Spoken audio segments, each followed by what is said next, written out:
assume everyone can see my presentation. Am I correct? Some confirmation on it. Yes, we're seeing it. All right. So, as mentioned, my name is Alric Wellington. I'm the lead creative at Virtual Reality Jamaica. And I'll, at the question and answer section, I'll turn on the camera so everyone can see me. So, let's, as an introduction, Virtual Reality Jamaica. To speak about Virtual Reality Jamaica, first we have to talk about Play Jamaica. Virtual Reality is a sub company, or you could call it a division of Play Jamaica Group. And what Play Jamaica does, as you can read,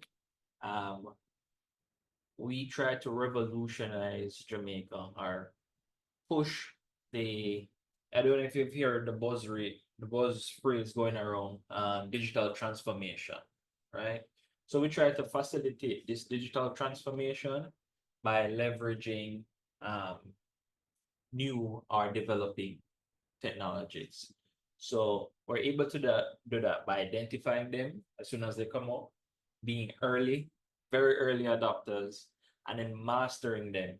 So by the time that corporate bodies and the public starts to see the Instagram or TikTok feed filled up with these technologies, we can explain how they work and we can help these bodies incorporate the technology and identify useful ways are useful are uses essentially. Now, how does that relate to Virtual Reality Jamaica? So Virtual Reality Jamaica takes that approach into virtual reality. And when we speak about virtual reality, we think of the Meta Quest, the headsets. When I don't know if you've seen videos of persons wearing the headsets online and you're able to see a world in 360 view. It's almost like bringing in you into a new world. And we've been doing virtual reality, I think, for, I would say, about 6 to 8 years. So really under the outset of that technology, we were using it. In fact, Play Jamaica was one of the first 100 companies globally to set up a virtual reality gaming center. I was located in Portmore. If any of you had the chance to go there. So after having set that up, we realized in order to continue to grow, we had to move from just family entertainment into the corporate space and into various industries. So as it says here, collaborating with our clients, we create customized experience from ideation to execution. So that is where I personally come in. When I started at Virtual Reality Jamaica, I was in charge of creating these customized experience that persons could view on the headset. And so companies could brand virtual experiences or work. So we can separate everything that's done in Virtual Reality Jamaica into 3 groups. Right, the first is XR, and that has to do with the visual component, the augmented reality, the virtual reality. And if you've had the chance to attend certain corporate events, you will see us there. Because of our approach to virtual reality or the change of approach, then you'd see us more. We don't have a gaming shop or virtual reality store in Portmore anymore. We've become more mobile. And so you might see us at trade shows, helping brands to engage with their audience in a more immersive and exciting way. So let's click on this, use some of the videos.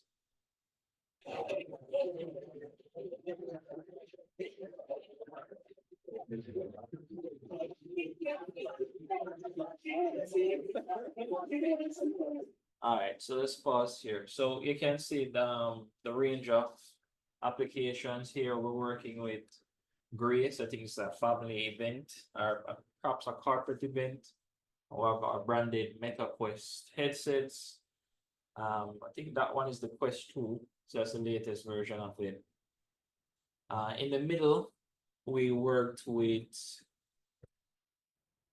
a company to display their architectural development in virtual reality. So even though you're seeing it on screen in the background, I believe what, let me just pause it. So what we did we did the renders, fly-through renders on the screen, but in the virtual reality headset, you can stand in place and look around and then move to different points. And over, let's see if we can minimize this. Oh, perfect. Yeah, and over here you can see we're working with Appleton. And brands like those, they usually want something more exciting. Probably if it's a rum festival, something like that, and they want, some to draw them to the booth. So even with regular entertainment can be incorporated into brands. And we try to select contents that will support their brand. All right, so that is virtual reality. Now going into augmented reality. All right, so let me stop here and make a distinction. If you want to understand what's the difference between virtual reality and augmented reality, virtual reality replaces your entire environment. It's almost like a wormhole. You step inside to a new world. It's like the Narnia wardrobe or any other you could imagine wormhole science fiction situation. Augmented reality, as the word suggests, just makes augmentations to what you're seeing. So it's almost like a live filter around on top of your immediate environment. And the way we use this technology is, sorry, I think I was blocking the video. Let's put you up here.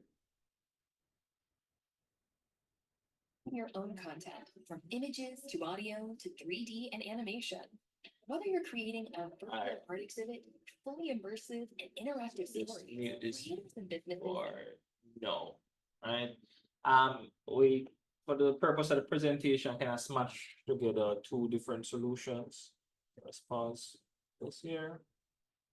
So on your left side, on the tablet view, what's being advertised here is AR Core, and that's a development kit for Google. And so by pursuing that, I don't know if you've seen where you can go on. All right, so for example, it's not here, but abroad, where there is Google Street Views, sometimes you would say animation that is triggered based on your location. So for example, or something like this, you can imagine every time you go down to Digicel building, when you point your camera at the Digicel building, you'll see like the logo comes up on top. So that's something we've been working and researching. And on the right side, we have web augmented reality. But both of them are web augmented reality, but as the AR Core applies specifically to Google, web augmented reality in the mobile case are in the left, I think this is the right side, sorry. So on the right side, now we're seeing that reggae, you're seeing that red stripe there. We're able to do an AR experience where that you'd scan a QR code, and then if you point your camera at any red stripe label, it would summon Reggae Sumfest stage. And of course, you can add music to that, you can add videos. There are limitations because it's a web experience, so I couldn't animate the crowd. I didn't want to. But there's a lot of consideration to take when you're creating a web experience. Sometimes there's trade-offs, and that's a part of designing with brand consideration. So we're able to get red stripe, big, bold, and centered, and then we're able to type to Reggae Sumfest. And anybody with a smartphone access to the URL or QR code would be able to trigger that. So you could take any bottle off the shelf, there'll be no changing printing. We'll just work on all of them as long as they have service. So that is AR, right? Taking something that exists in the real world and then applying a live filter on it. Sometimes it's a 3D filter that can track to 3D, well, to real world objects. All right, gamification and interactive design. Now, coming from we would say a gaming background, as I mentioned before, started from a game shop, a virtual reality game store. We bring the philosophy of gamification into anything that we do. Our owners are big game heads. Pretty much everyone in here has their favorite game or favorite interactive content. And even if we have somebody that is not really into gaming, it's mandatory that they gain some appreciation for the medium. And the reason that is because we strongly believe that gamification or game theory leads to smarter, more competitive individuals and workers. And so essentially, this is how not only smarter, more competitive, but more engaged. And this is how we sell it to our clients. So as in screen here, you would see a bevy of stuff. So just going through the most recent, we had an interactive Denantone map. There was some Denantone improvement projects, and our client at the time, Ministry of National Security, wanted to communicate to investors where more attention was needed and what was accomplished with the funding that was previously provided. And we're able to go on Google Maps or OpenStreetMaps, extract data, satellite data, and then create a game essentially that we would point on. Hi, Alric. Yeah, sorry. Right, sorry about the interruption, but could you admit the persons in the waiting room for me, please? Sure. Thank you very much. Waiting room. All right, walk me through this now. How we get to the waiting room? Sure. So go to the participants list, Ulrich. Okay, I got that. And at the top, you see, just click admit all. All right. Thank you very much. All right. All right. So continuing. So we're able to essentially gamify data and information. So they're presenting a PDF slideshow, something that can be approached more organically. You can find your own way through the information similar to a game world or open game world. We did something similar also this year for National Irrigation Commission. And you can see there the Prime Minister looking at some of our work. Unfortunately, none of us were there to stand beside it, but sometimes we work in the shadows. So this is NIC, and what we created for them was an interactive map of all their infrastructure island-wide, and then we had hotspots where you could click, and we embedded videos on all their content. But we did it in like a 3D map layout. And then for the zones, rainfall, we also did a 3D interactive map of those areas to communicate that information in a fun way. Finally, we had some, and more than once we've been asked to design in websites as something that persons come to us a lot of times to do. And eventually we realized that we could upsell or improve the solution by purchasing kiosks. And what we did, we bought a kiosk, had it in the office, and we developed interfaces for the kiosks. And now we're able to deploy them and update them. And we're able to really learn what improves the user experience. So let me just see what video do I have for this. Okay, so this is, as you can, this is our Denim Tone interactive map. It's quite a bit of 3D work at the time, but I were able to like render cutscenes and embed it in the experience. So interestingly enough, a lot of these ideas and approaches were born during the COVID period. At that time, as you can imagine, we had a game store, a game shop, VR game store, and nobody could attend because everybody would be in a confined spaces. So we had to pivot really hard. And so interactive design and gamification design, that was first applied during the COVID period, where we hand-built a virtual event platform. And at the time we called it Event Bio.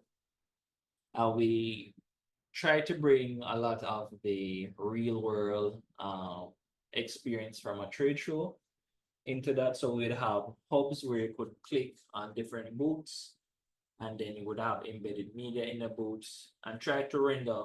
Because it was virtual, we had no limits on the environment. So we tried to create spectacular 3D environments that they could click through, and you could see different views. And essentially what we did were to embed live feed or videos to replace what would be at a traditional trade show. And later on, we're able to apply that to actual traditional trade shows. So this is the time when we started going out and engaging with corporate companies to bring VR to their booth. And then the first thing that asks us, can you make us a game, or can you make us something specifically for us? So on the left is where we had made a runner for Scotiabank. And they had requested, I think at the time they were offering insurance. So we had to kind of change, sorry, let me just pause that. Kind of went bypass. Kind of had to make custom coins, had to replace the coins with vehicles and house and stuff like that. So we had to go in the game and kind of mod it.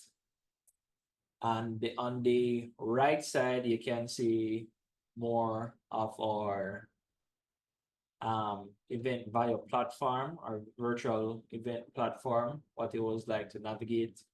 So you could skip to different booths, click on different images. Sometimes we have a pull-up button that is linked to a PDF file that they could download, and so forth.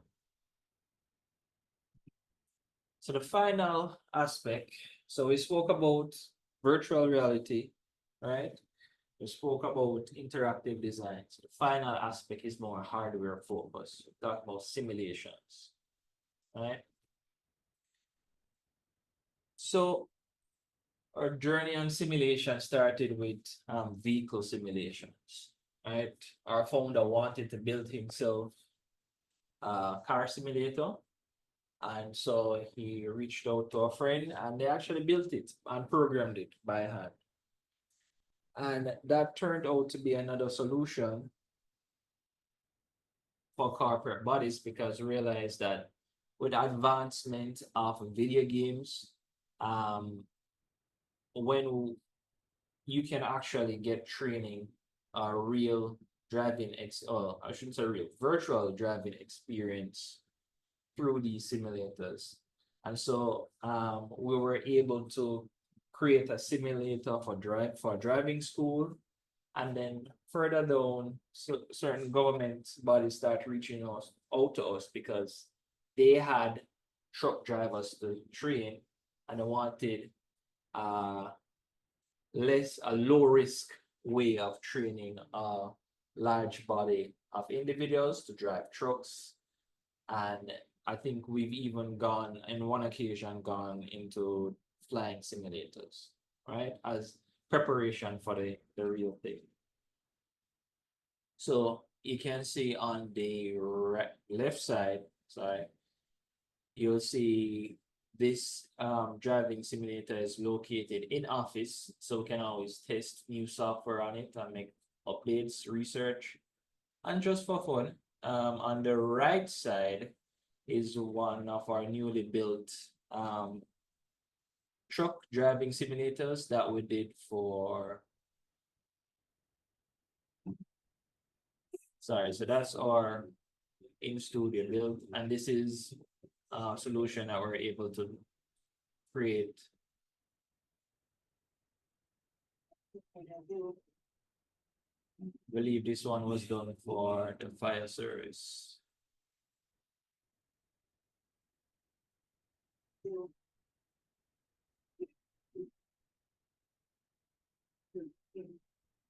All right, so that brings us to the end of the presentation. But before I close, I just want to summarize and say this. Play Jamaica definitely had humble beginnings, and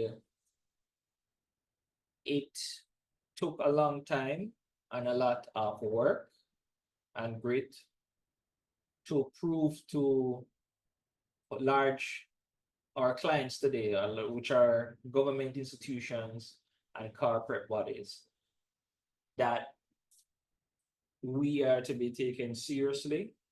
I think is a challenge a lot of creatives have, but we've been able to overcome that challenge by doing the work, identifying what or how we're able to help Jamaica as a whole, and then creating those ideas and carrying it and showing it that even in Jamaica, we can do very innovative things. And I'm proud to say that at this time, Play Jamaica is one of only two Google Cloud partners, and we've done a host of stuff, and we plan to do a lot more in the future. And with that, I end the presentation.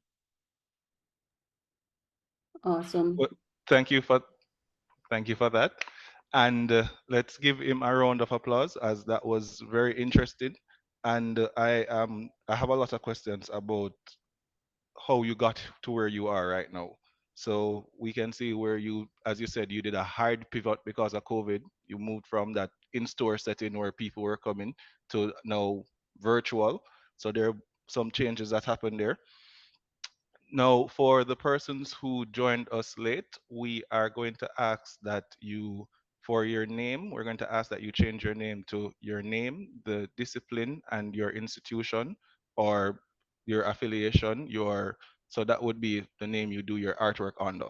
So first name, last name, discipline, if you are character design or if you're just audience member or just a part of the nation or network, you can just put network. And then for your affiliation, your school, your artist name, or where you're from. In the meantime, I'm just gonna ask Alric if you can stop sharing your screen. I think that's the reason why we're having difficulty Right. reclaiming the host.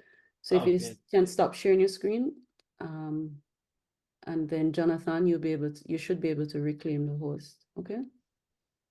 Okay, thank you. Everybody with me? Yes, we're seeing your screen. So Okay, the floor thank is you now very open to questions. Thanks for showing my face. The floor is now open to the questions. We're opening the Q&A session. You're showing the Zoom session and not the slides, Jonathan. 1 second. So I just want to get access to the chat so I can field the questions from there. No, Walk me. I'm monitoring the chat, so you don't have to worry about the chat. Okay, we are good to go. Go ahead. Okay, so at this point, we are going to ask persons to unmute their mics, introduce themselves. If they have questions, they can ask questions. And in the meantime, I can just start to ask. So, Alric, you mentioned something about interactive design. That's the first one that I want. What is interactive design? Like, what's the difference to like regular graphic design? And like, I feel like there's a difference there. Oh, sure. So interactive design, well, you could you could limit it to everything. So it includes UI design, user experience design. Okay, But the way we use it is that it's design that's tailored to an interactive experience. So graphic design, the interactive experience is that you read it, right? right. But for us, it's really important that anything that you do, you can mess with it or change it. So it gives Okay. feedback. Okay, so when the user, the end user actually experience it, they are able to present you with something back. They do something back to you. You get back something in return. It's not just Yeah, the flyer where they just read it and there's nothing to say what happened here.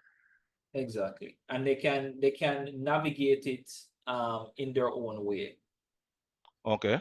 So you mentioned that the game for Scotiabank where you had to build the coins, and do you do your asset, do you make your assets, or do you just work from like stock? A mixture of both.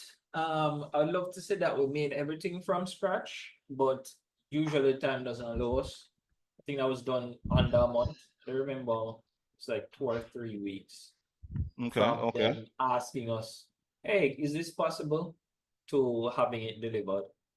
So of course we always try to work smart and we work from templates, but we're able, because I'm a 3D artist, I'm able to um, change the game world and game assets really. And I work with a game designer that does programming. So. Okay. Okay. So, and again, we're going to ask persons if you have a question. Here's a time that you can interact. Hi, audience. Hello. Good afternoon, everyone. I have Hi, a afternoon. question. Okay, I go ahead. wanted to Well, ask what was, introduce yourself first. Sorry. Please introduce yourself and then you can go ahead. I'm Joanna Silvera, and I am graduating from UTech. I'm interested in 3D modeling, and my question for today was to ask what kind of software do you primarily use for your virtual reality or augmented reality experiences? If you use Unity Sure. versus Unreal, that kind of thing. Um, if you ask any of us or any of the technical employees here, you get the same answer. We are software agnostic, so whatever gets the job done. For my part, I started in Blender, then Maya, but there is a point where any software that does the job the best, that's the software that we use. So if for the 3D runner, because it's based on a mobile game, we identified, well, on Unity is the best way to go. Unreal is kind of overkill for something like that. Usually we use Unreal when we want really high quality VR or architectural renders, but it's just the right tool for the right purpose. And when we get the jobs and we look at the time to do it and what's the budget, then we go with the appropriate solution. Okay. Thank you. All right, and that was a good question because it brought up software agnostic. A lot of person, so we know that you have the industry software as sorry, Toon Boom or Maya, but we have a lot of people making reference to Blender. So as somebody who is doing 3D and Blender being free and open source, do you use that? What is that interaction like? How much of that do you use in the workflow or on a day-to-day basis? I use a lot, I would say I use a lot of Blender because I'm fastest on Blender. Mm. And it also, because as I mentioned before, we're working with like emerging technologies. A Mm-hmm. lot of when someone's creating a software, they can't spend a lot of money, especially if you're like a developer, like a small studio. So somebody puts out a virtual reality software that is fairly new, right? If it's going to be tested, it's probably going to be tested in Blender because it's free and open source and people can put in their own add-ons. So I think every 3 months Blender gets updated, and for that reason, I am more Blender reliant. But I can give you just an example. A client came recently and they wanted a lion to be animated. The best rig was found in Maya. So just when I open up Maya, refresh and a few tutorials, and then I'm animating in Maya again. So Okay. Okay. All right. And thank you. And do we have, And yeah, go we ahead. have a question in the chat from Peralta McAnuff. He's a lecturer at UTech. What are the internship opportunities you have available to students in animation? well, okay, so this we have, besides being I guess a software solutions company, we also do a lot of we call art and design work, agency work rather. So when we build software, our experiences, we have to populate it with content. Usually, same thing with websites and persons that come to us for one thing. The companies are like this: come to you for one thing, they want it to solve everything. So Mm. we had opportunities to work on 2D animation, advertisements, pitch, Bibles, and product visualization, architectural visualization. So we have a um, whole range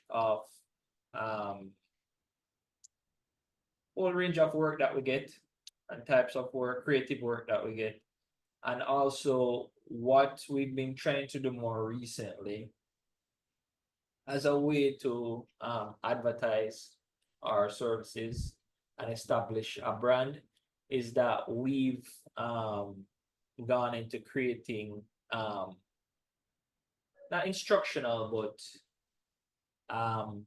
more like blogging content, right? um Explaining what we do and how we do it. And so we have also opportunities where persons can come in, and if you're good at scripting or if you're good at production, then there are opportunities here for you. But we're a rapidly expanding company, and so as much as we can get persons, if somebody comes to us doing a particular thing, we try to identify where they would fit or what kind of service we can provide that would incorporate their skills and talent. All right, Okay.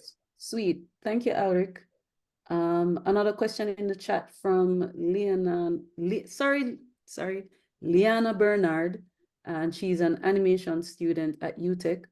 Outside of programming and 3D skill set, are there any other creative skills your company uses or needs? Needs, specifically needs.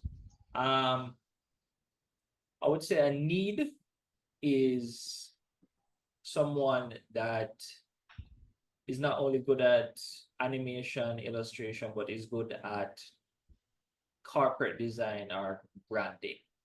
A lot of what we've had to do is to take the fun and excitement of animation and then tailor it to corporate entities because they're the highest payers.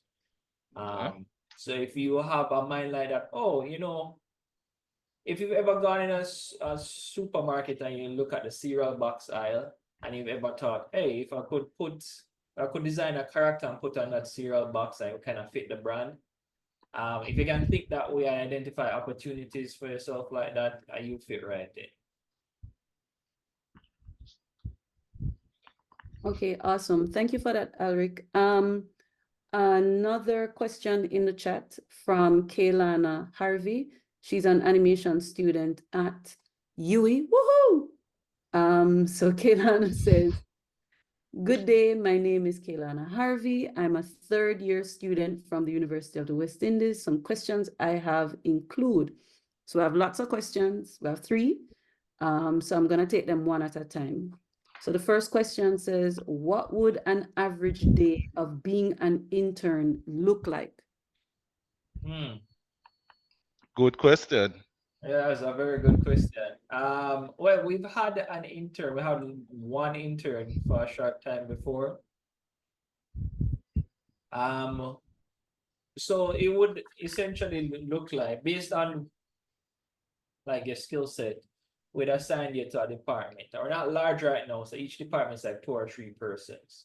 And you would tag them along and you would assign it to different departments and see where you're most comfortable. And then on the 5th day, you would say, all right, this is, you think you're really good at this, then we'll slowly incorporate you into the production.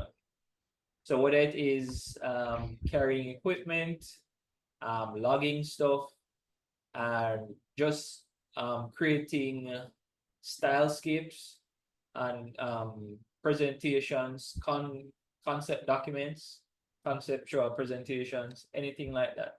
But it's the first thing to do is to identify where your skills are, and then we'll build upon that.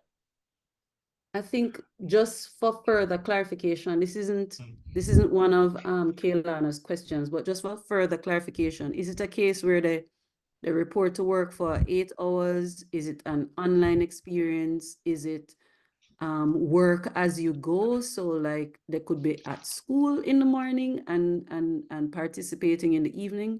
I think they were asking for some just further clarification. Sure. We're definitely flexible with that.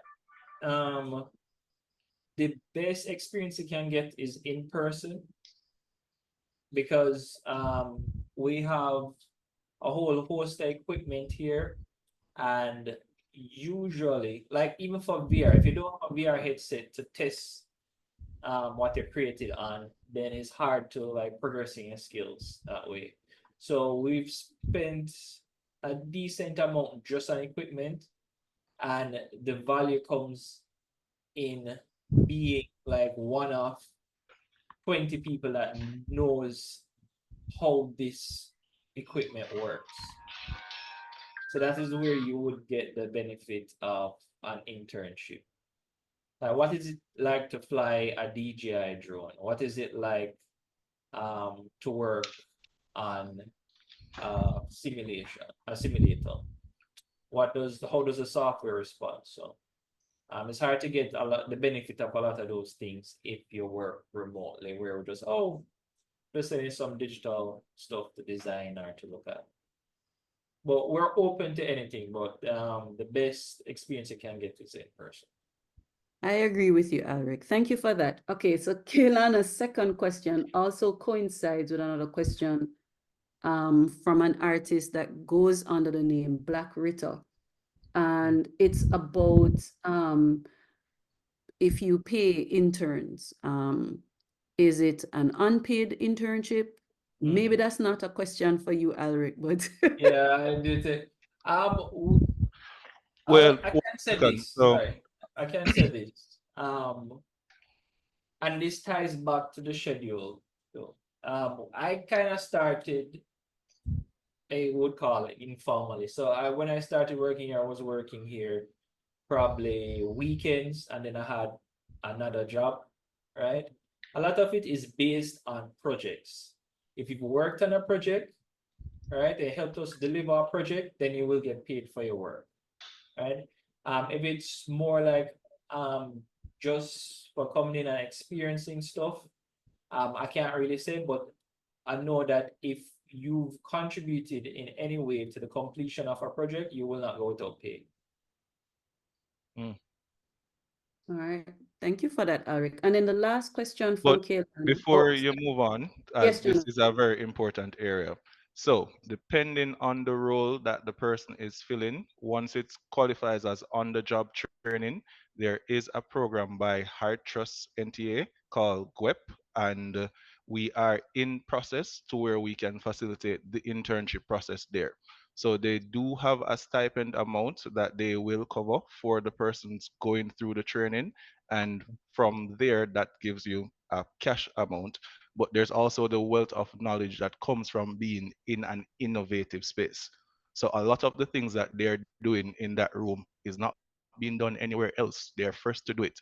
And as he mentioned, just being around the equipment to see real time the work that you do is something where the dollar amount that you paid on a month-to-month basis can't cover that. So that's also something to weigh when you're thinking about what you get from going in a space like this. All right, go ahead, continue. Awesome. Thank you Right. for that, Jonathan. So yes, we're in talks with Heart to try and get that stipend for persons who are participating in internships. But in the meantime, Alric would not be able to answer that question because he's not management, right, Alric? Yeah, I'm not upper management. So when you apply for an internship with Virtual Reality Jamaica, you'll get some further details there, or within your interview, you'll get some further details as well. All right, so the last question from Kaylana says, is it required to show your portfolio in order to apply for an internship? So when you're doing the application, do you need to submit a portfolio along with the application? Sure. I would say yes, and it speaks to what you're interested in. And there are other ways that we can determine that. So if you show up, we know that, okay, you're creative.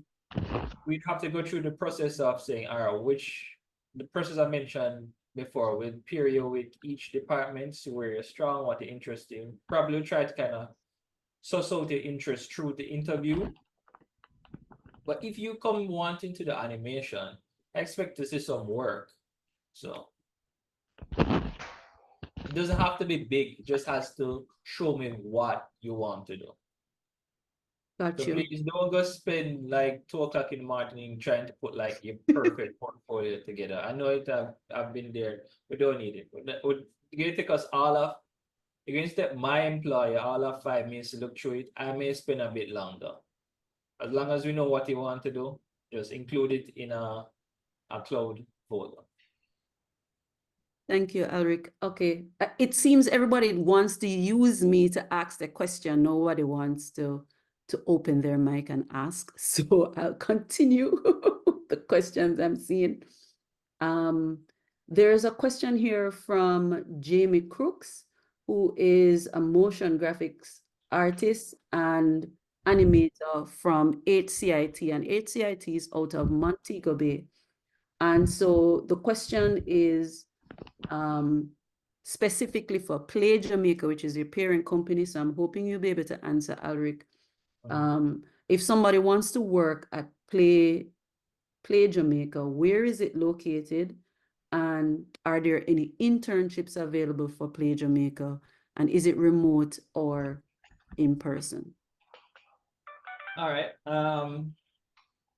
This presentation, quick tangent. So this presentation was tailored to virtual reality Jamaica. Play Jamaica has, I guess, two subgroups. Virtual Reality Jamaica that does all the creative stuff, and Nova Core Labs, right? You have to think about that one. Additional, we also, so I don't know how many of you have heard of the JEI, the Jamaica Esports Initiative. That is also run by Gregory Moore, the founder of Play Jamaica. And that is more of a foundation facilitating esports in Jamaica. So we the whole tournaments that qualify people to go overseas to enter like esports competitions like Evo. Don't Right. forget that amazing event. That was esports that had one in August the other day, right? Yes, yes. Mhm. And we much more recently, I think last Saturday or Friday, I think last Friday, we had a high school competition. It was Jace, I think Campion versus JC. They called it in Champions of Hope Road. Yes, I do remember seeing that. Yeah. Yes, so that was good also. So we go as far down as the high school level to encourage esport, because we believe that that will, besides good healthy competition, that also facilitates learning. And we're all game heads, so if we can get formalized and get funding to pursue our dreams, and then that is fine. So Just to going me, back to, it sounds like, so what it sounds like to me is that Play Jamaica not necessarily looking for animators or anyone along that type of skill set, but they might still need assistance with executing the events that they have under Esports Jamaica. well, I'll agree with the latter part. We do need animators. We do, because we're getting more creative work, Ah, right? So we do need specialists. But even if you're not sure you want to do this or that, we want to participate or be a part of what we're trying to do, there are other means that you can contribute and be an intern, because there's just a lot of things to do, because we'll have our our hands in so many. so many pots. I got you. Yeah. All right, so we have a hand up from, I always have a problem pronouncing the name, so please forgive me if I butchered your name. It's Nogomo Johnson. It is Nagomo. Oh, thank you. So I'm gonna open the floor for you to ask a question, and then once you're finished, I'll return to the questions that are in the chat. Yeah, thank you. Okay, so you say there are jobs or at least things you need animators to help with. Oh, sorry, let me introduce myself. I should start with that. Nagoma Johnson. I'm a animator from UTech.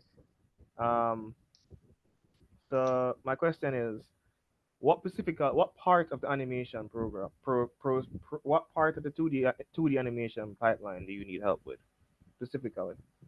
All right. So yeah, I can describe the project. So on a yearly basis, um, we it's more seasonal, but on a yearly basis, we get a project that includes creating I think a minute long presentation or a pitch for aspiring entrepreneurs, right? And they would describe to us their concept. Let me see if I can. They would describe to us their concept, and we would create a 5-minute video on it. Last year was we did a lot of medium, so we did a 2D animation, we did 3D animation, and we did a lot of design. Now for the 2D animation, for me, it was a struggle because that's kind of my side skill. I wouldn't say Okay. much of a skill, but it was something that I had to learn. At the time, we did outsource some of the work to a freelancer, but with this year, with the increase of the project has increased, and so we have more of a demand to have somebody in-house. So that job specifically we need somebody for. Also, as I said, with the incorporation of the JEI, Nova Core Labs, stuff like that, there's usually content that needs to be made for all of those brands to maintain a virtual presence. So whenever you're not working on a client project, then there are internal things to do to represent all of these brands. All right, sweet. Thank you, Alric. And Well, thank one you. second, Chef. Before go, thank you for the question, Nagomo. But before you go into further, to stay here a second. So as you mentioned, there are multiple disciplines that you would have to use when you're going about the different projects, and depending on the skill level that the person has, is where they would fit in and the work that they would do. So seeing that a lot of persons are trying to understand how they would fit as an intern to the space, the method that you would take to do the work to get your end result. When they come to the studio, is there a way you can say, okay, then is there a test that they would do to say, all right, we can give you this so we can know what you can do, and then based on there we can say, as you said, when you look at the work that they do, you would look longer at the portfolio. If you look at the images they have created, can you just look from there and say, oh, you are somebody that you could manage this type of work, and so you would say, here's an area that you could go. You following me? Yeah, I'm following. I would say Okay. it describes not only the quality but more the interest. Like this is the direction you wish to go. Right. Personally, the working on the projects in the past, it's a lot of it's about speed, right? Okay. And if you know one way of doing something, you might have to adjust that to meet a deadline. And you might think that, oh, something is being reduced in quality personally, and you'd want to do it a certain way. In order to meet client demands, it requires a lot of flexibility. I'm not going to take you out of your comfort zone, but when you come in, each project is different. I should say this: each project is different, but we're not like a dedicated studios that, oh, this is how you'll be doing it over and over and You're not over. hard and fast about the process. Yeah, yeah, What works to get the job done is what you would look for. exactly. And if there's a license that needs to be paid, or a new software that you need, we have tablets, drawing tablets. So we have the equipment here. If someone's coming in, we will also, one of the things I value working for Play Jamaica is that we treat you with the respect of asking you, like, how does your process work, right? And what would you recommend? Because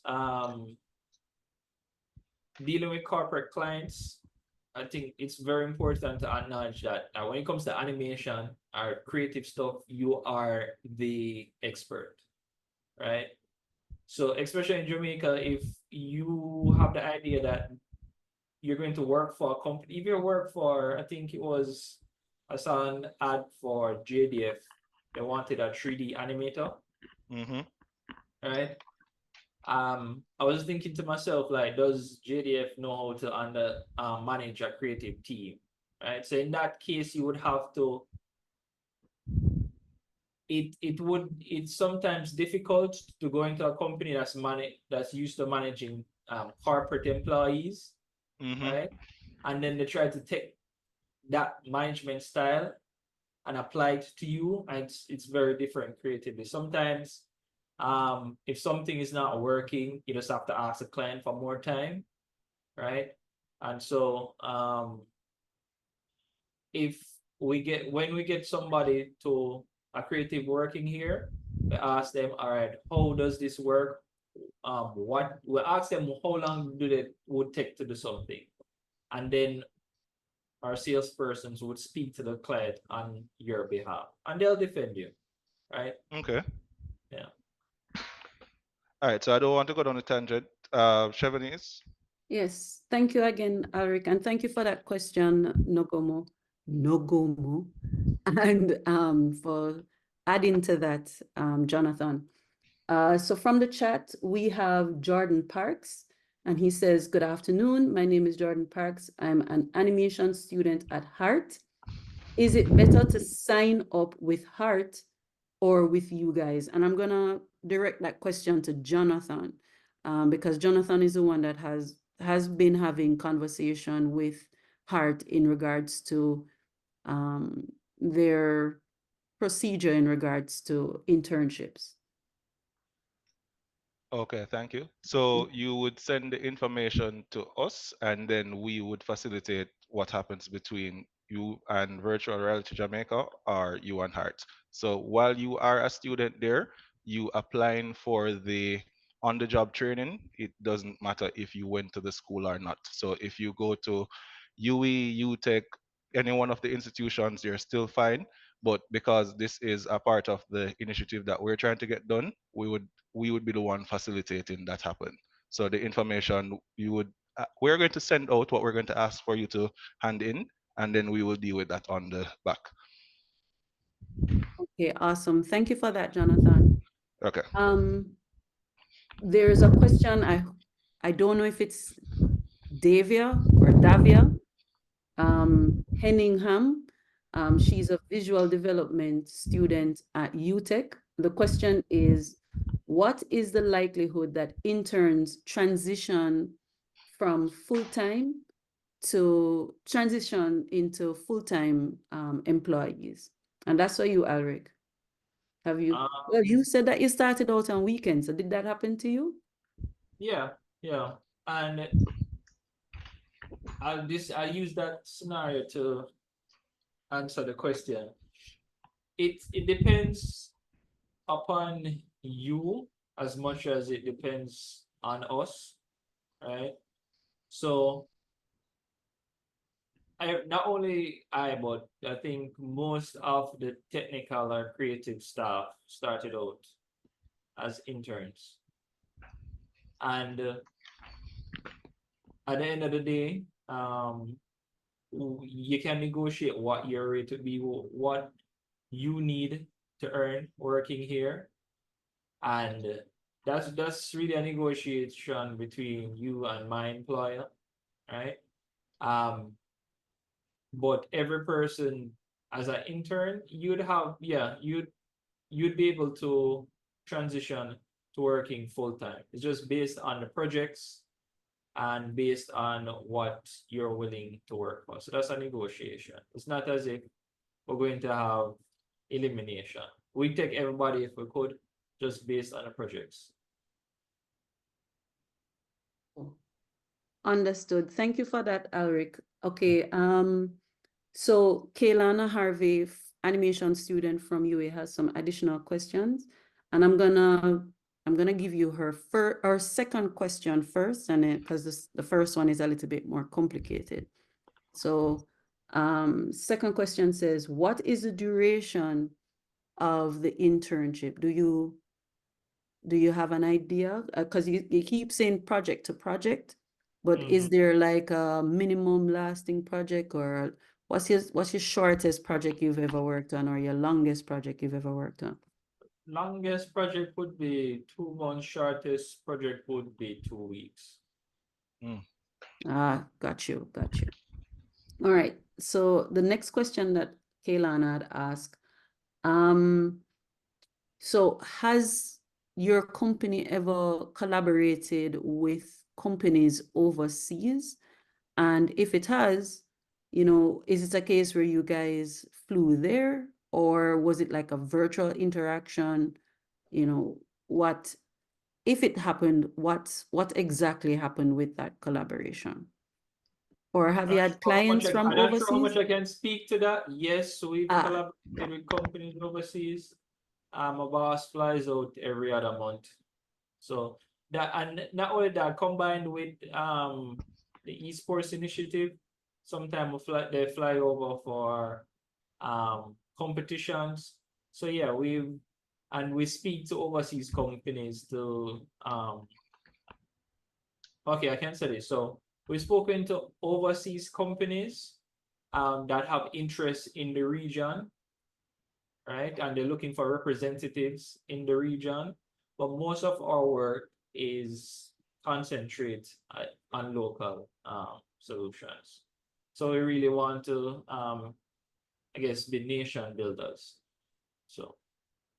well, anytime you get those persons, Alric, now you send them on to the Jamaica Animation Nation Network. If it's something that you can't facilitate, you can always pass them on to Jan, and Jan will be able to redirect them, okay? Okay. All right, so we have another question from Kaylana. Is it possible to extend the duration of your internship? So is it a case where you can move from project to project, or is it a case where you have to, when one project has concluded, you would have to apply again for an internship? It's a good question. But well, Alec, about that, yeah. well, so the program is for 6 months. So 6 months. officially, what we're looking for is a 6-month period. And after that, if you wish to continue on your own with the person after that, then that's what. Well, we'll go through the closeout, but the internship process is 6 months. Okay. Yeah. So as you mentioned, there's always high times when you have that deadline, but then there's low times when you have the records and the reports and the other things that you would do on the day-to-day business, the content that you would create for the other stuff. So even though the focus is project to project, there is a lot that happens in the background in between that as well. So that part is fine. All right, so we have no more questions in the chat, and I don't see any raised hands in the participants list, so I'm not sure if there are any additional questions. Is there anyone else that have a question that they'd like to ask? You can always. Bernard raising. Good afternoon. I'm Rihanna Bernard from animation. UTech, I do animation. In terms of getting an internship, how would we apply for it? Is there a contact? Is there email? How would we apply for internship? Okay, so are you a part of the JANN General Announcement Group? No, unfortunately, not as yet. Okay, so we're going to have a link to get you added, and we're going to send the link for you to send the applications there. So from there, the persons who would like to get an internship with Alric, we will have the information sent over, but I will get the information and make sure that you get the link there. So you mentioned UTech, so we can make sure that we send it to Peralta as well, and we will get it done from there. Okay. We also have the presentation that has been prepared is also available which we're going to make that link available soon, Okay. before this session has ended, so that way you can also be able to make contact with Virtual Reality Jamaica. Right. And now, does anybody else have any questions that they'd like to ask? Okay, we're going once, we're going twice. Okay, so for now, we're going to pause with the questions.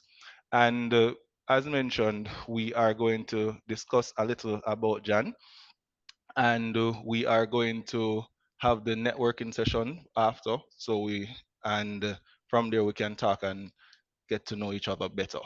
So coming up for the rest of the year, we want in October, from on October 26th and 27th, we have Animation Weekend. In November, we have our networking party, and we have our weekly art and chill every Sunday in Discord. So Sunday night, and we were there until I think it was 2:15, and the I'm not there every Sunday, but every Sunday we have Elroy, who he is there, and he is the host, and we're Art and Chill every Sunday. Now, if you want to get in contact with us, you can contact us at 876-280-9463. And the email is info@animationjamaica.com. And there's the link. And as mentioned, we are going to make the slides available to everybody. Okay, now 1 second. And we have a survey for the meeting itself. So as we go through that networking session, we're going to ask persons to please complete the survey and tell us where we went well, where we went wrong, where we can do what we can do to improve. Okay. And we ask for you to subscribe or become a member. And this is something that we're also going to discuss. So membership. So we have, once you become a member, you have access to the job board, the job notifications, networking events, productions to international markets, and more. And you can get the entire detail at our website. So Animation Jamaica/member benefits. 1 second. And for here is the information that you can use to get the background on, or all the way you can interact with us. Now, in terms of the questions and being here today, first and foremost, I want to thank Alric for the time as well as the openness. You were very candid with the information that you shared. So first and foremost, I want to thank you. And we look forward to see if we can facilitate where you can get that internship, or you can get interns to go through that process. And why are we doing this? Why is there an internship bazaar? And why are we pushing so hard to get collaboration? Now, while we are while we're in the process of growing the animation industry, and we are trying to be very thankful for all the work that has been done before, where we are, where we're trying to go, we are very far from there. And a big part of that is we have very few teams. The biggest team that I am aware of is 15 people. And when we get to developing certain content of certain quality, then we're talking about teams in the size of hundreds. So if you think about it, and if you don't mind, you can answer. Alric, how much members of your team currently? Or it can be directly and indirectly, but about how much persons do you work with overall? Work with about 10. All right. So with 10 persons, look at what he has been able to, or look what they have been able to accomplish. But if we think about the industry that we're in, it took 50 something people in when Lion King came out to make Lion King. And if we come to present day time, it took about 700 people to do Into the Spider Verse. So we need to start building the relationships where the persons who are in school, we give them a pathway to the places who are doing the work. And once you get there, the work itself will depend on the place that you go to. But we need to start building those relationships. And for this part, this is really a discussion. And as we said, it's networking. So if somebody wants to chip in or say something, I can yield the floor to you. And the big of it is we at JANN are trying to grow the industry. And so far, the focus has been through doing workshops and trainings. And for the persons who have been coming to the meetings, you see where we have persons from the industry overseas comes and they do workshops and training. And we try to do that upskilling. But as Alric said, if you transition from just the intern to where you're full time, depends on you. We can do only so much. As for the executive body here, we have 4 persons: myself, Chevenese, Kemar McInnes, and Shanice Bromfield. And there's always a call for volunteers. We are always asking persons to come and volunteer because these things don't just happen. And a lot of people, they have their strengths, they have their weaknesses. Tech is one of my weaknesses. So while I am in the modern age and everything, I am really not on the techie side like that. So for persons who you do have that strong suit or there is something that you excel at, we are asking that you volunteer to help the industry grow. So between the different initiatives where we are going to be going to set up internships where yes, you're going to look for a dollar amount because it does cost money to get there and to live and to earn. But depending on where you are skill level, it actually costs more to have persons in a company as intern because that's training time. Depending on your knowledge of the craft, how well you, your attitude, how well you fit in with other persons, it's time not being productive to get you up and productive.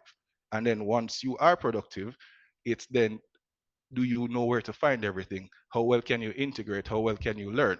So we are, this is the first, and as we go ahead, we will reiterate and we will fix as we go, but we're trying to get it there. And I'm going to stop the monologue and pause here and open the floor. Anybody wants to take up? I just want to reiterate, we are in serious need of assistance. And when I say we, I mean Jamaica Animation Nation Network. It literally is 4 persons who are planning all of these events, ensuring that, we have these amazing companies that are assisting you with your development. So if there is anything um,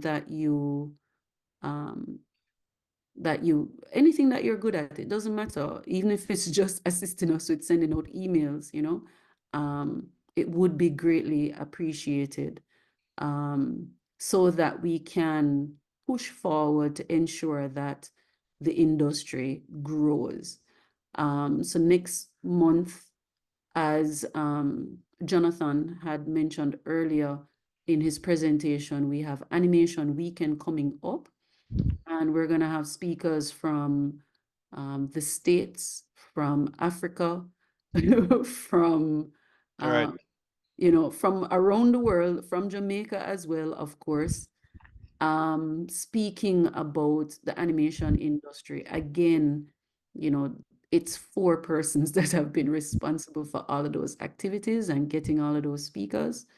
So we need help. We need help with, when we get to the networking party, we're going to need help with persons taking photos, persons at the desks to make sure that people are registered properly when they come in for the event. We're going to need help with our social media space. We're going to need help with sending emails, even with our website. We literally have 1 person working on and maintaining our website. So there are lots of things, even with regards to marketing. We're yet to complete our marketing plan, and it's not because of a lack of effort. It's just because it's only 4 of us. It's very difficult to settle and do some other activities that we need to get done. So any assistance that you can provide, you know, any time that you can give us, it's not, none of us are getting paid for this, for this venture. So if you can volunteer some time to assist us with pushing the industry forward, you know, we would be greatly appreciative. And January, we're looking to expand executive body. So we'll be having elections for additional positions. We've always had more positions in the JANN executive, but we just don't have, you know, persons fulfilling those roles. So we're looking for a treasurer. We're looking for a community development manager. Of course, the treasurer, everybody know what a treasurer does, you know, tallies up, make sure that the money is on target, and collects monies and drop it in the bank account that we have. And that's in regards to our bank account and our PayPal.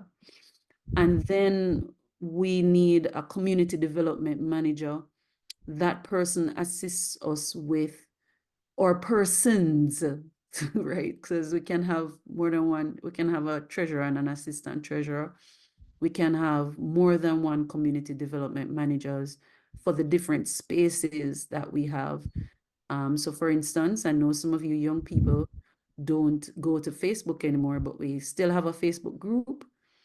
And in that group, we would love to be able to monitor what is happening in that space and then assist persons when they ask questions. At the moment, we're spread so thin, we're not able to do that.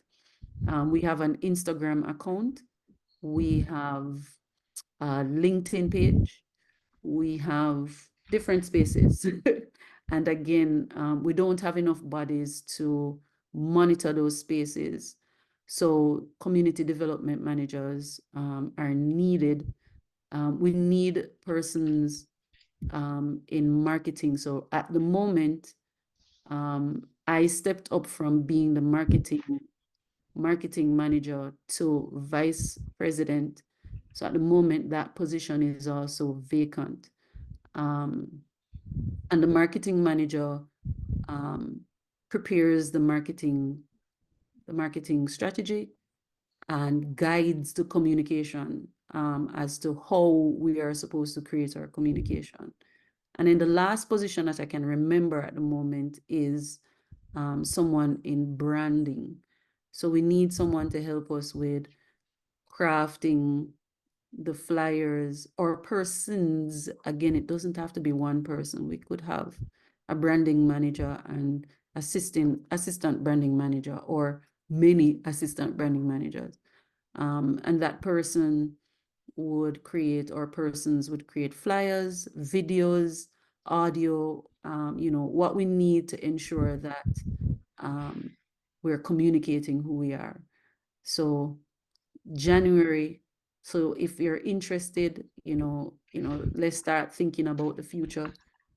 January, you can come to our meeting in January, last Saturday in January, and throw in your hat to take up these roles so that JANN can expand and do all the things that we really want to do, so that the Jamaican industry can grow to where we think it can grow.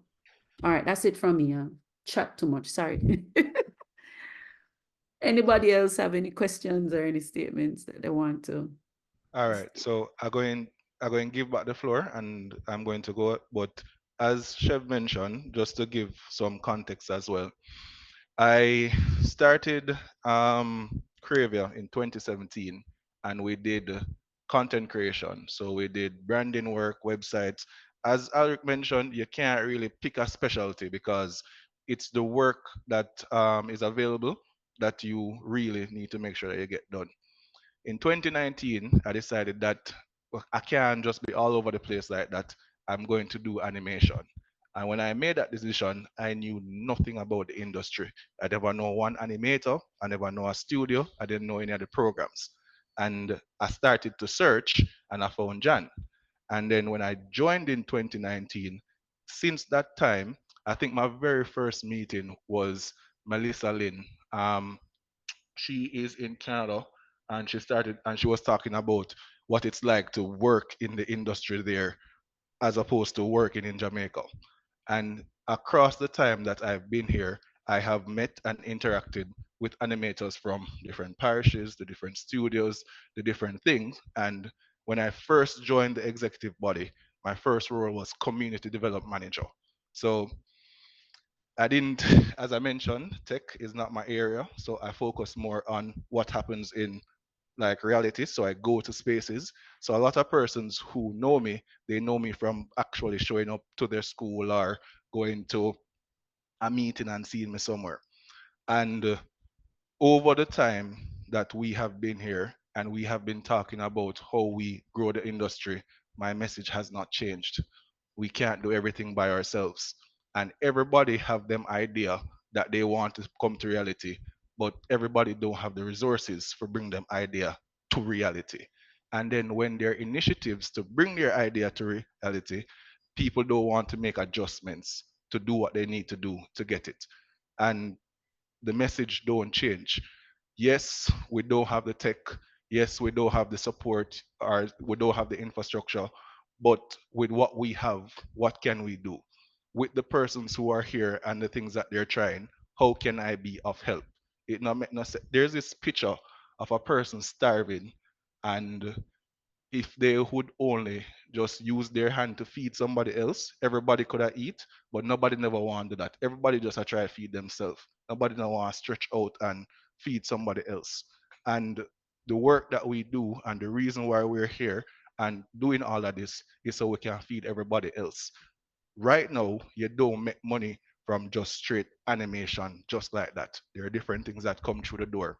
Software, website, social media, the disciplines will change. But in the meantime, we still need to collaborate. We need to learn. We need to master our particular skills, get better. Speed is that very big component. The way in which you can deliver good results. And I'm not gonna tell nobody if you try to do anything quicker than them can do it. But at the end of the day, we are trailblazing. A lot of what we are doing is brand new. A lot of stress and hardness and pain come with that because we're making what never was. So when we talk about we need people to open up their mouth and talk to each other, that's the bare minimum. Go and find out what somebody else is doing and help them with it. Okay, you don't want to help the association, band around your friend and help your friend do him thing or hurting. You know what I mean?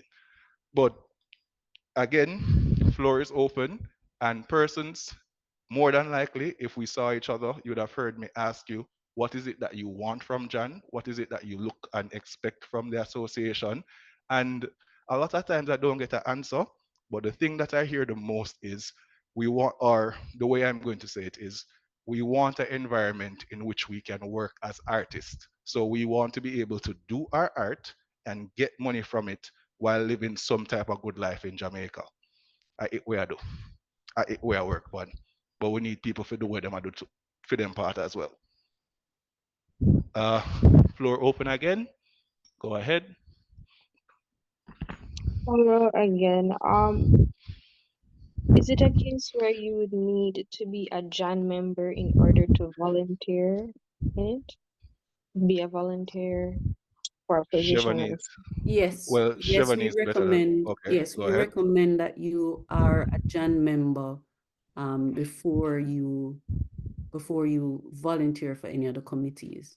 The fee is minimal. If you're a student, it is 2,500 Jamaican dollars for the year. So from January to December, you just pay one time 2,500, and then the next January 2,500 again. Then the next tier is or for freelancers, you can either choose a 3,000 Jamaican dollar package or a 5,000 Jamaican dollar package. And again, that is for the year. So from January to December, you're covered for the events and the activities that we have. And of course, that monies will be used to then now pay for certain things like our networking party, inviting guests and having hosts for events and so on and so forth. And even towards prizes, we're hosting, before I forget, we're hosting a monthly challenge, monthly and weekly challenge.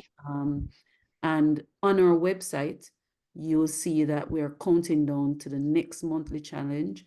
So those prizes that are given out from the monthly challenge, again, those are from membership donations. So most other entities, the cost is significantly higher than what we are asking. So if you become a member, you're not just, it's not on a tech, we just want to take your money. You understand? We want to use the money to again grow the industry. So we recommend that you become a member before it is that you volunteer within the organization or within the network, sorry. So I have a question. Thank you. Outside of being a part of a committee where you're a part of the executive body or you're a part of a committee who is doing something official, what about like a general, we are going to be at an anime com or we're going to be at this place and we need somebody to be at a booth or to talk to persons? How is that the same thing or is that different? Sorry, Jonathan, I was responding to something. Can you go again? So membership, we ask that you go to membership before you apply for committee routes first. But in terms of like there's an event coming up and we want assistance in hosting or launch doing the event, is it the same there or we can ask for general help? So like So it's anime not that we're refusing help, but we'd rather the assistance come from the membership. But if okay, you feel the need to volunteer, we're not gonna tell you no. But okay, we'd rather you be part of the membership. okay, understand. Do we have any questions? Do we have anybody who want to introduce themselves, the work that they do, or anybody who, so we're here. I'm here to field any questions about anything that's happening. The truth is, and this is real, right now is one of the greatest time to be a content creator, and having the skill to do the and being able to actually produce work is very valuable. Why? Remote work is on the rise, and once we are able to really fix that light issue, because we know light is really expensive, if we can get more persons in the jobs doing creative work, so animation, game design, VFX, those jobs, we see where it's a higher paying rate than what is regularly available here. But we don't have the infrastructure to facilitate that as yet. We need to build to that. So having more teams, having persons who are able to coordinate and do bigger projects, we need to first solve those problems, then we'll be able to go and solve the other problems down the road. Okay? Um, So go ahead. yeah, good afternoon, sir. My name is Sean Michael Williams. I just wanted to check in terms of becoming a member of JANN. That'll be on your website with the membership tab on there. Okay. All right. I was asking if that's where you register to be a member. Okay. Chevanese. To register to be a member for JANN, you would have to go to our website, which is animationjamaica.com. And to the top right-hand corner, you'll see a button says join. You fill out the form, you click send. You'll be prompted at some point, somebody either from the email or from the WhatsApp will reach out to you to ensure that you've done your payment. And we have payment options through bank transfer to NCB or through PayPal. And then, so when you get access to the website, initially you'll be a subscriber. And then once we've confirmed the payment, then you'll be upgraded to a member where you'll have access to the forums that we have in there, or help me out, Jonathan, the So, okay, once you log in, portfolios. Yeah, the thanks. portfolio, yeah, okay. So we have the knowledge base where we are going to have and host digital assets. So for 3D persons, the question earlier, if you use stock items or if you make your own, it's not yet up and going, but the goal for there is to have a knowledge base or asset base where you can go and access those different assets. You have the portfolios, we have the blogs, we have articles about the different things from the industry. You can go and do the discussion where you can go and if you have a problem or you have an issue or you just want to share the work, you can go into the discussions and do that. There is also, as Chevanese mentioned, the challenges. So we have the multi challenges where you get the sample of the work that you're going to do, and we ask that you follow this, not art style, but do a particular sequence. So like a run sequence. I'm not in charge, so I can't speak exactly as to what the challenge is going to be, but visit animationjamaica.com and go through the website. And if you go through the website and you say, hey, this is an issue, or this is something I can change or I can improve, send us a message. Or this is something that you could do to make this better, send us a message with the information. As Chevanese mentioned, we have one person who is in charge of the IT, and that is Kemar, and he is also our training and curriculum development manager. So when we say he's swamped and there's a lot to go around, all assistance would be appreciated.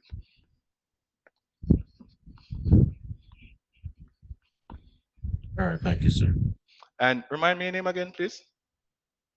Sean Michael Williams.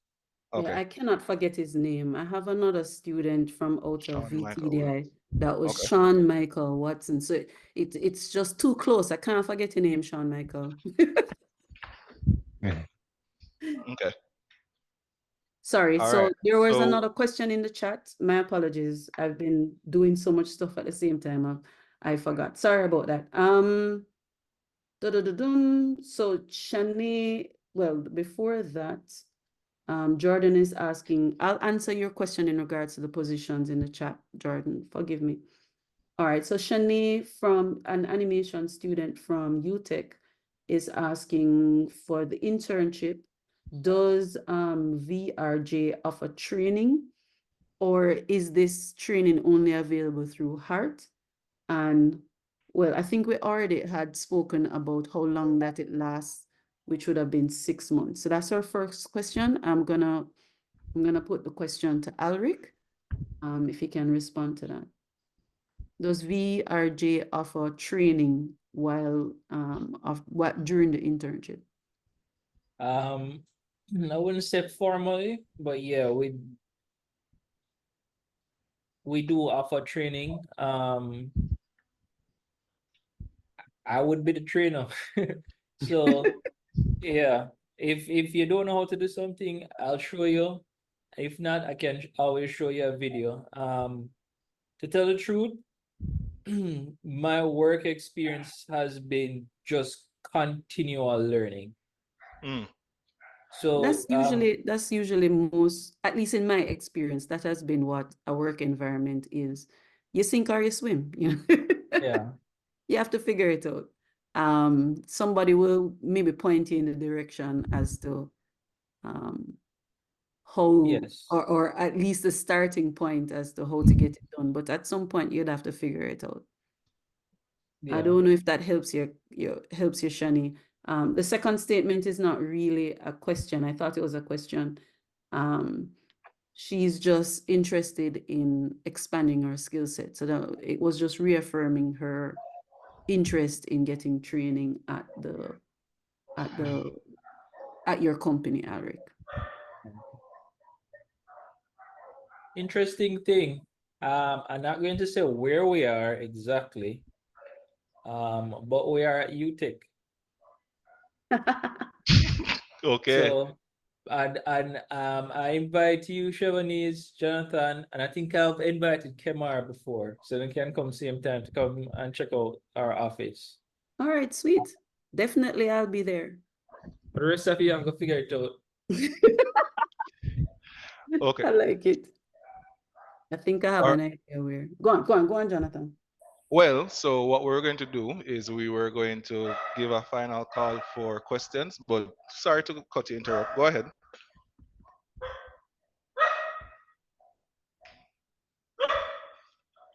No, sorry about that. So I was just saying that just in response to my conversation with Jordan in the chat, so we're looking for persons who can fill specific positions in the JANN executive. As long as you have an inclination to that role, then you're good, so you've done graphic design before, then the brand manager, you should be fine. You have an understanding as to how marketing works, whether traditional marketing, social media marketing, then you'll be able to work in as a marketing manager. You're a social person and are able to converse with others on a one-on-one basis, then the community development manager would be ideal for you. So it's just, and then of course, you need to know how to, do up the books for the treasurer, right? You need to be able to at least do, how much money we're intaking and how much money we're spending, and able to track that money and ensure that it matches back to what is in the bank account, right? At the very least, you should be able to do that if you're the treasurer. And then anyone who is assisting in any of those, if you want to call them departments, or assisting anyone that is in that role, then again, those are the type of qualities that we're looking for. We're looking for people. So if you're going to be at an event and we ask you to do photography, then we're hoping that you have some photography background. If we've asked you to create a design for us, then we're hoping that you have some graphic design background or an inclination to graphic design, so that we can move forward. Those type of stuff. So elections for the additional positions. So Jonathan will remain president. I will remain vice president. If Kemar chooses, he'll remain as the training manager. And if Shanice chooses, she'll remain as a secretary. But the other positions, we're going to be having elections for that in January. And that meeting is always the last Saturday in January at 1 p.m. So it's just to follow us on our socials, or be in the WhatsApp general announcement WhatsApp group, and you'll know when the election, the date and time and the space, if it's online or if we'll be there physically, and so that we can get the elections done. But we're in need of additional executive members and volunteers. Hope that helps. All right, so we're coming up to the 3 o'clock. And so, right. So All right. what, Sorry, go ahead. So what we normally do is encourage persons. You have access to the chat. You see persons, what their names, you'd see the name, the position, and probably the institution. You might want to click on someone's name and reach out to them. This is, of course, a network. So we encourage our community to liaise with one another. So if you're an animator and you're looking for an illustrator, if someone has identified themselves as an illustrator, open a conversation with that person now. You can do so privately in the chat. And at least get some contact information so that you can continue the conversation outside of this session. If you're not inclined to share your contact information, then you can also share your socials.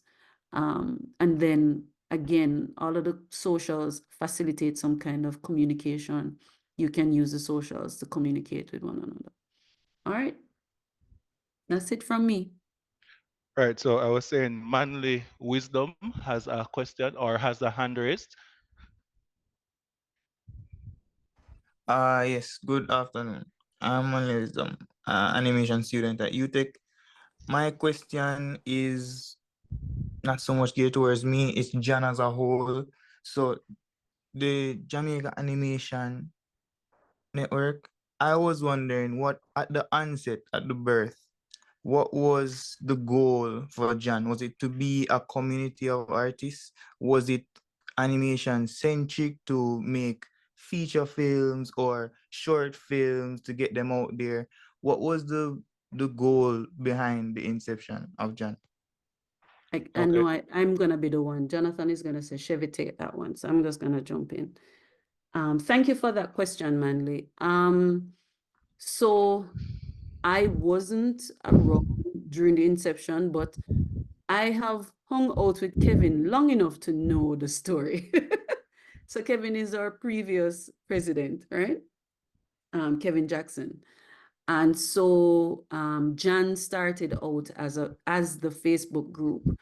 It was supposed to be a community to facilitate communication within the industry. What was happening, as Jonathan was alluding to earlier, what was happening was you would have one person creating animation and another person creating animations, and they're completely clueless that these two persons or this other person exists, right? So Jan's initial motive was to get the community to see each other, right? And communicate with one another. And so that's why we started out as a Facebook group. But no, it's not that we have changed our direction. We've just added to that to say we want to also grow the industry. So it's not just about facilitating communication and having persons collaborate on projects, but it's also to grow the industry. Does that help? Yes, it helped. Thank you. You're welcome. Okay, Jordan So, asked. well, sorry to cut, but to add Mhm. to what you said. So, yes, and we want to also always mention Roger Davis, who was one of the original founders, and a lot of the things that we are enjoying today, they paved the way for us to get. So, as you mentioned, so we have Coretta Singer. There is, oh my God, Doyen, uh, Doyen, who and the original persons who they founded, but when they started, when you do something, there are consequences. And coming out of more persons talking and, well, the different collaborations and industry growing, changing technology, the roles change. And something that we hear often is that the language that persons in corporate speak is different than the language that artists speak. And it's the same thing in government. So coming where, oh, there's this group of people where this is where people congregate and talk about issues, they say, hey, the persons who are administrating this place that we're talking, go talk to them on her behalf.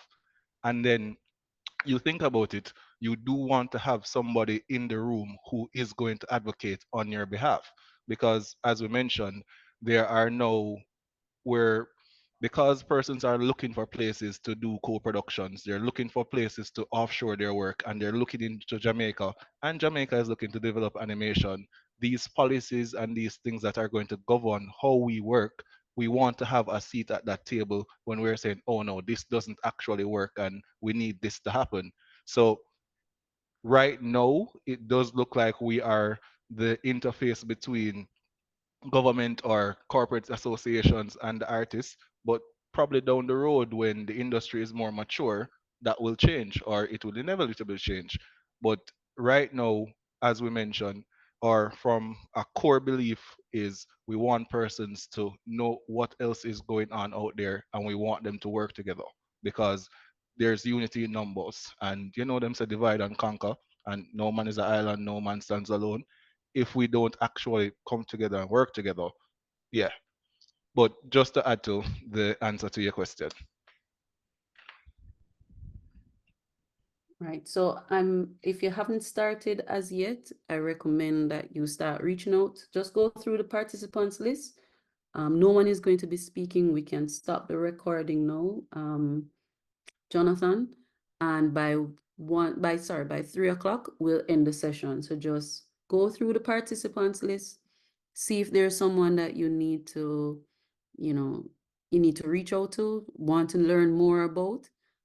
Start up the conversation here in this session, and don't forget to share either your contact information or your socials with each other so that you can continue the conversation outside of this session. You never know, you might actually meet the person who is going to make your production great, right? So we can stop the recording now, and as I said, by 3 Okay. p.m. we'll end the session, but just know, in the quiet, in the silence, we'll facilitate communicating with one another. So Alaric, you're still the host, so I'm just going to ask you to click the record and it will stop it from there. Okay. Hey, Ajani, so the recording, we're going to, we need to edit the recording so that it's presentable, upload it to our YouTube, and then, so the link that was provided for the Internship Bazaar 2024, the recording will be placed there. But you'll have to give us some time to have it edited and uploaded. Maybe, I don't know, I can't, because as I said, we are all volunteers, so I can't put a timeline on it. But maybe within a month, the recording will be available. And but we will make the announcement once the recording is available. We'll also make the announcement and send it to everyone who participated in the session today. Okay? You're welcome. Chevy, is the sound going to be deactivated, or we can still use the audio? No, the sound won't be deactivated. I only said let's message each other because it might get a little bit too noisy. Everybody speaking in the chat. Yeah. I think I just wanted to say one final thing. It doesn't have to be on a recording though. Yeah, man, that's fine. You can say it. All right. And for some of you, and this is more of a personal opinion. Don't take it said Jan said this or Jan. This is not even virtual, right? This is just from my personal experience working in the creative industry. So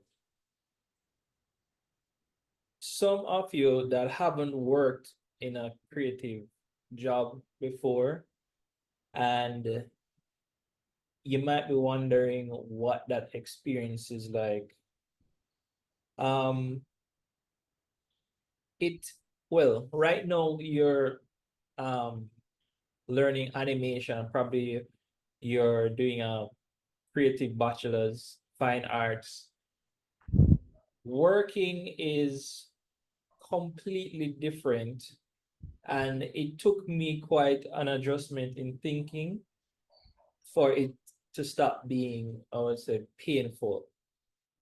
And I think if I can share this or this way of thinking with you ahead of time, it can help you to avoid some of the experiences I went through. So a lot of the times when you apply to, or when you see advertisements for design jobs, creative, any type of creative jobs, one of the things that you might hear a lot is that person say, oh, we need someone very creative, somebody very passionate, and like wants to, or in other words, very creative, very passionate, and can work fast, right?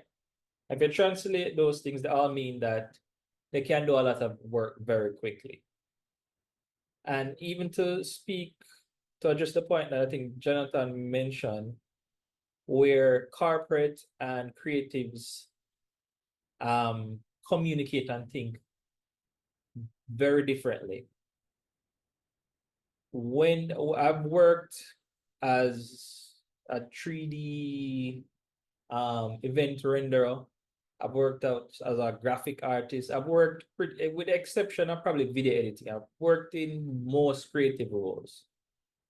And if you think about the concept of creativity, the way that we imagine creativity and the way how most of the clients will imagine creativity is two different things. And if you want to protect your own feelings or your own self-esteem, the way you have to think about it is that your creativity is separate from whatever job you do, whatever opinions of your clients or your employers. Your creativity is doing what you enjoy. When you do something or create something and you get that enjoyment out of doing it, that is creativity, right?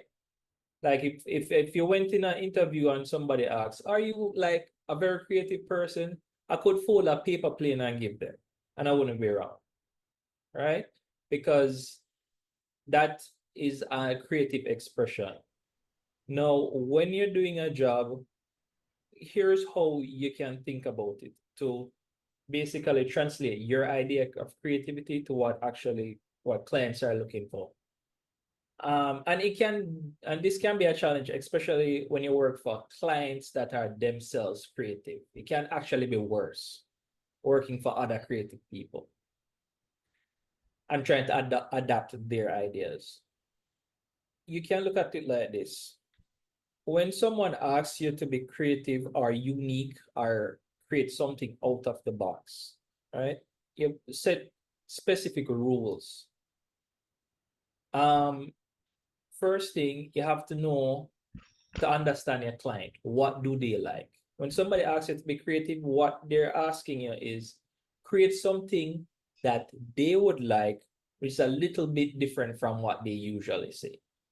So for example, if someone that is really into cars asks me, I need you to create something that I would like. So be creative about it. I can create something that I would like and think is good. Perhaps I would create something that's inspired by flowers and they would not appreciate it. And the problem you can run in is that you will end up applying subjective criticism. You try to apply objective criticism to something subjective. So the way you can avoid that is find out about the person, right? What do they know? If you want to find out what is outside of the box for your client, find out what is their box and then step outside that. So if you know that somebody is into cars, okay, they know car stuff. What they don't know, they step a little bit outside that, probably something tractors. And so by using this approach to creativity, one, you by prioritizing the knowledge or getting to know your client, you don't veer too far from what they want. You don't go through a bunch of iterations. Two, you protect your ego, right? And three, you end up doing less work and you get less frustrated. And people think you're really good at design, but what you really are good at understanding people. So That was a nugget. That was very good. Thank you very much for that. Because that's a problem. Even me struggle with the separating myself from my work. So thank you for that. And you mentioned defining the person's box. Something I would refer persons to go check out. There's a person named Tim Williams. He teaches branding and marketing. So Pepsi and those companies is who he works with. But he created something called a positioning box. So if ever you want to define your box or the box that somebody is in, a way you can do it is draw a box, the four square, draw a square. At the top, you put what. At the left hand corner, you put why. Sorry, you put who. Left hand corner is who. At the bottom, you put why. And at the right hand side, you put how. So what is it that the person do? If you're doing it for the self, you're asking what is it that you do. on the left hand side, you say who does the person serve? Because as he mentioned, when somebody is paying you to do something, they're looking for what they like, but it's not necessarily the case that what they like is what their customers is going to like. So who is the person that you're serving, or who is the customer serving? Why? As in, what is the reason that this thing is coming into reality? What is the motive? Are you trying to educate? Are you trying to sell? Are you trying to fill a personal need? Why is this thing happening? And then how are you going about to do it? Is it something where it is okay if you just put out the information and they will receive it, or do you need to make something interactive because you need back feedback as about what you're doing? But Tim Williams positioning box, and again, it's what at the top, who at the um left, why at the bottom, and how on the right hand side. A very good way to define the box. So if you kind of don't know, or you want to put some definition around your box or the box that you operate in, so you know when you're stepping out of the box what that looks like, a tool that you can use to get that done. Okay, so we are beyond the time that we have set for the session. So at this point, we are going to end the session. So Alric, you're still a host, so we're going to ask you to end the session. But thank everybody for joining and persons interacting.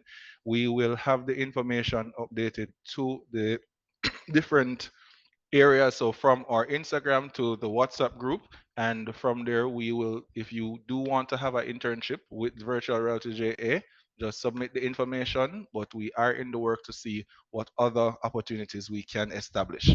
So thank you all for attending and have a good afternoon. Bye, All right, everyone. everyone. You're Bye. welcome, Joanna. Thank All you, right, bye. Alric.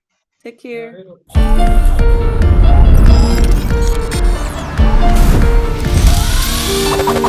right.